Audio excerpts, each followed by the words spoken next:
ശ്രീനാരായണ പരമഗുരവേ.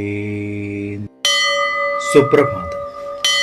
1775 ദിവസമായി ഇന്ന് 2026 മാർച്ച് മാസം 25 ബുധനാഴ്ച. 1201 ആണ്ട് മീനമാസം 11 ഗുരുവചനങ്ങളിലൂടെ. വൈകി ഉണരുന്നത് കൊണ്ട് ജീവിതത്തിലെ ഏറ്റവും മികച്ച സന്ദർഭങ്ങളിലൊന്നാണ് നിങ്ങൾക്ക് നഷ്ടപ്പെടുന്നത്. സൂര്യോദയം പോലെ ഇത്രമാത്രം ഭംഗിയുള്ള ഒരു സന്ദർഭം ജീവിതത്തിലില്ല. ദിവ്യതയുടെ ആ എഴുന്നള്ളത്ത് കണ്ടനുഭവിക്കേണ്ടത് തന്നെ. ജ്ഞാനോദയത്തിനും അത് സഹായകമാകും. ശ്രീനാരായണ ഗുരുദേവൻ.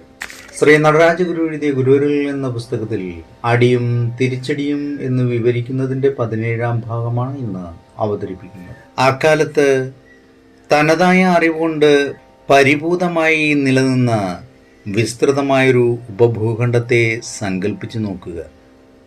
അവിടെ ജീവിച്ചിരുന്ന ജനസമൂഹമാകട്ടെ നിയതമായൊരു സാമൂഹ്യ ഘടന ഉള്ളതായിരുന്നില്ല. അതേസമയം ഒരു പുരോഹിത ശ്രേഷ്ഠനെ അഗ്രാസനത്തിൽ ഇരുത്തുന്ന വൈദിക സമ്പ്രദായ പ്രകാരമുള്ളൊരു സാമൂഹ്യ ഘടനയുള്ളതായിരുന്നു വന്നു കയറിയ ജനങ്ങൾ.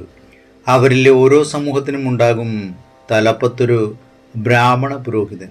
വേദമന്ത്രോച്ചാരണങ്ങളോടുകൂടി ദേവന്മാരുടെ പ്രീതിക്ക് വേണ്ടി അഗ്നിഹോത്രം നടത്തുക, വിശ്വത്തിൻ്റെ രൂപഘടനയെ സംബന്ധിച്ച് സ്വന്തമായ സിദ്ധാന്തങ്ങൾ ഉണ്ടായിരിക്കുക എന്നിവയും അവരുടെ പ്രത്യേകതകളായിരുന്നു.